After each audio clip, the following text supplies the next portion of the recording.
Sağlıklı beslenme yolculuğun projesiyle öğrencilerimizi sağlıklı bir geleceğe hazırlıyoruz. Bu proje çocuklarımızın sağlıklı beslenme alışkanlıkları kazanmasını sağlamak, fiziksel aktiviteyi teşvik etmek ve güvenli gıda tüketimi konusunda bilinç oluşturmak amacıyla geliştirilmiştir. Bursa'da 42.000 öğretmen olarak öğrencilerimizi yetiştiriyoruz, öğretiyoruz fakat onları beslemek, beslenme alışkanlıklarını düzgün bir standartta ve disiplinde biçimlendirmek önemli bir iş, önemli bir mesai, önemli bir alan. Çünkü nesillerimiz buralardan ciddi anlamda tehdit edilmekteler. Yaşadığımız günlerde artık gıda çocuklarımızı tehdit eden örtük bir terör noktası haline geliyor. Çocuklarımızın gelişimini, vücudunu tehdit eden bir terör haline geliyor. Dolayısıyla bu alanı bilinçli bir şekilde biçimlendirmeliyiz. Her öğrencimizin elinde bir çalışma programı var. Günlük çalışma programı. Bunun yanında artık bir günlük beslenme programı da olmalı. Rehber öğretmenler bu projenin temelindeki temel disiplindir, temel çekirdek ve liderlik kadrosudur.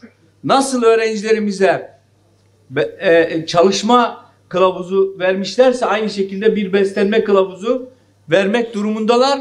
Bu şekilde güçlü bir şekilde öğrencilerimizin önüne ulaşmak ve bu anlamdaki alanı biçimlendirmek istiyoruz.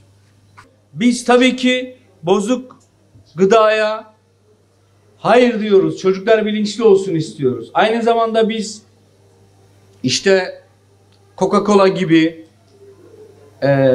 bugün Gazze'deki soykırıma destek veren ticaretin güçlendiği bütün firmalara da aynı şekilde okullarımızdaki kantinlerde hayır diyoruz. Bizim öğrencilerimiz Gazze'deki insanlığı öldüren İsrail ürünleri almaz, satmaz. Kantinlerimizde bunlar satılmaz. Bu noktadaki boykota Bursa'daki öğrenciler destek verir ve bilinçlidirler. Aynı şekilde kendi vücutlarını tehdit eden terör bulaşmış gıdayı da almaz, satmazlar. Bu anlamda onları bilinçli hale getirmek istiyoruz. Birlikte çalışmak istiyoruz. Bütün kurumların ortak amacı hem bireyi hem de toplumu en iyi şekilde yaşamak ve yaşatmaya çalışmak. Sağlıklı bir çevrede, güvenilir bir gıdayla, sağlıklı bireylerle sağlıklı toplum meydana getirmek. Hem bireyi hem de toplumu olumsuz yönde etkileyen, sağlık açısından olumsuz yönde etkileyen risk faktörlerine mücadele etmek.